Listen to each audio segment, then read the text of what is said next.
Yo guys, it's Sam. I want to share this story because I think you'll find it interesting. I also want you all to learn from my big mistake here that I made when selling on Amazon. So for some context, I'm a huge Amazon fan. I buy things on Amazon constantly. I've also sold well over 50 to 100 items on Amazon throughout my life. A lot of you always ask questions, how do you get Apple products? Does Apple send them to you? Apple does not. I've never gotten anything free from Apple in my entire life except the 3-month Apple Music trial that everybody gets. So I buy all my products. And to afford new products, because I'm not a massive YouTube channel, not bringing in millions of dollars a year in ad revenue, I have to sell my old products. And as it would turn out, I decided to buy the new MacBook Pro, the 2018 version, and keep it. So that was around $2,400. Definitely a sizable amount of money there. So I thought in my head, I'll buy it, but I'll sell my old MacBook Pro for about $1,400 to $1,800 in order to recoup over half of what I'd be paying. So this year I sold my 2016 MacBook Pro. It didn't sell for a really long time, so gradually over a couple of months, couple of weeks, kept lowering the price. Finally, I get a buyer. I'm super excited because it's literally been sitting in my apartment. I have not touched this computer. I just made $1,500 off of my computer, which is fantastic. So per usual, I went on Amazon and I bought my shipping and my shipping label through Amazon. I decided to choose UPS Ground just because it was the cheapest option and they've been super reliable for me in the past. Now there's always options for insurance and signature. You probably see where this is going. I get an email from Amazon, like the seller had contacted Amazon and said, hey, I didn't get my laptop yet. And it had only been a few days since I sent it, so I thought it could still be in transit. I looked at the tracking link. I'll actually show you guys this right here. This is public, but I don't want to reveal too much information about my customer just because that'd be inappropriate. But it got delivered to a different address. UPS somehow messed this up and delivered it to a different part of California. And I was like, oh, are you kidding me? I don't like this. I don't like it because I didn't buy anything extra. And like, I've never had a package lost. I checked like 2 days later or a day later. And what do you know? The package had been found and it got delivered to the right zip code, the right part of California. So it went exactly where it needed to go. So I thought the case was closed. I thought the laptop got there. I would get the money from Amazon, the $1,500 for selling it, and I'd move on with my day, never worry about it again because the package was found. So we went back and forth a couple of times, and then Amazon hit me with the A to Z guarantee that the buyer's going to get their money back in 3 days unless I provide a signature from the recipient showing that they themselves signed for it. And I explained to them in the guidelines, it doesn't say that I need a signature. Actually, I can pull up the page right here. It says for high value items, you determine that. Like, it's up to me to determine when I need a signature, when I need to buy insurance for this product.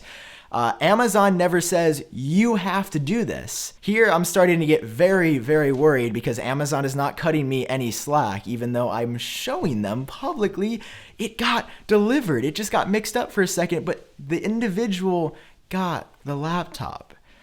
And after the last exchange, I got a friendly email. You're being charged for the $1,500 back. Yo guys, so I'm sitting here editing the video. I'm rereading some of the messages we exchanged just because I was seeing what I had to blur out and what I didn't have to blur out. And in the very first message, I'm so frustrated I didn't catch this before. Look at what the buyer says. They say that the wrong person signed for it, but the catch is there was no signature confirmation on this. No one signed for this package. They literally just made it up that somebody signed for it to get their money back, and they got my damn laptop.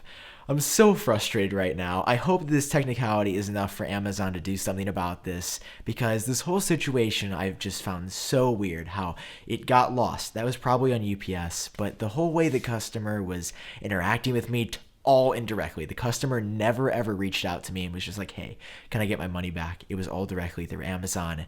Nobody signed for this package.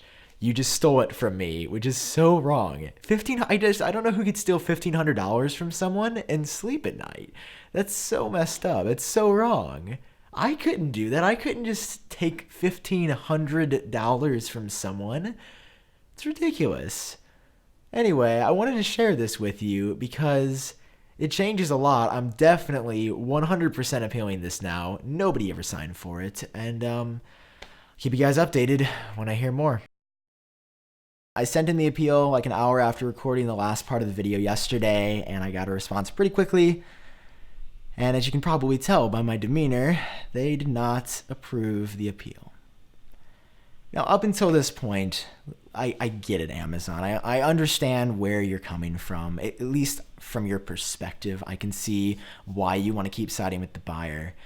But the buyer lied here. The buyer said that somebody signed for the wrong thing. My item that I sent required no signature. Objectively, there's no subjectivity here. There's no gray or blue or yellow. There's nothing to sign for. The buyer lied, and Amazon is standing by what they said. And it feels like at this point, Amazon's literally siding with the buyer because they're the buyer, not because the buyer could maybe do something wrong during the process.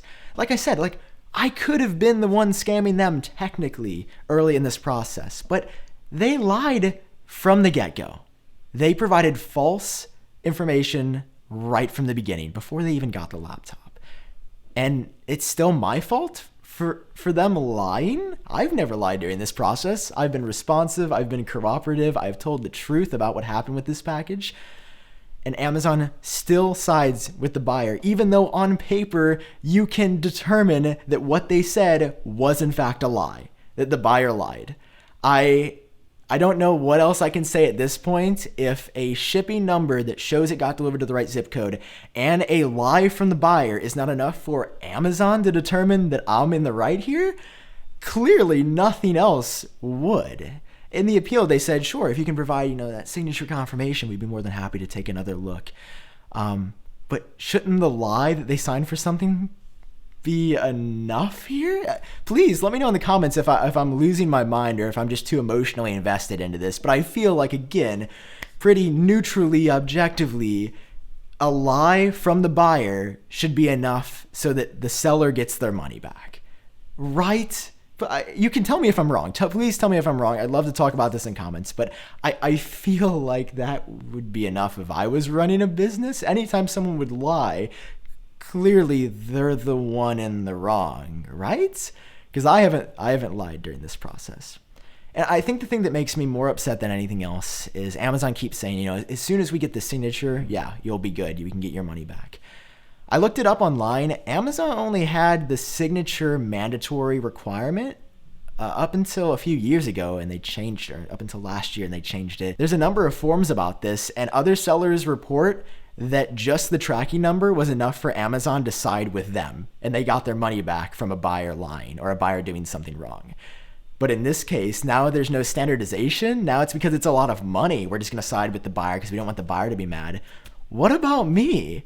I'm out a laptop here. I'm making this video, number one, to show that Amazon could have a serious issue in their internal review process, and two, make sure that all of you get signature confirmation when you're selling not only on Amazon, but selling anywhere. So those two things, the buyer lying and the tracking number not being enough for Amazon, on top of finding out that in some cases Amazon will actually allow just the tracking number to be enough, and I have a lie from the buyer on top of that, and Amazon's still not siding with me. That's where I draw the line, and I'm gonna call Amazon after making this video, but I don't have a great feeling that they're really gonna care, because their buyer's happy, and their buyer's probably gonna go on to scam more and more people, and there's nothing that the seller can do about it. I just can't believe there's a day that would come where $1,500 is on the line, and Amazon sides with the liar in the situation. That is mind-blowing. Mind-blowing. Amazon stock also trades super high. Like I've had good experiences with them up until this point, but I don't know. I'm gonna give them a call. I'll let you guys know what they say. I don't have high hopes. Thank you for watching. I think this has been at least a little bit therapeutic. Moral of the story, buy signature confirmation. Heck, buy adult signature confirmation. Insure your package. Pay every little bit of extra money you can when selling something over an amount that you're comfortable losing. I want to make it clear before wrapping up, I'm okay, and I don't need donations or extra financial support other than you guys not turning on ad block for my videos. I just didn't want to lose it. I can put food on my table, I can pay for rent. It's not like I'm now in crippling debt or anything. But I was planning on using this money to either recuperate the cost from the laptop that I bought back in July or to buy the new iPad Pro just came out. Either way, it's okay. I'm gonna be okay, but it's definitely a disappointing financial loss nonetheless. Thank Thanks for watching. I'll see you guys in my next video.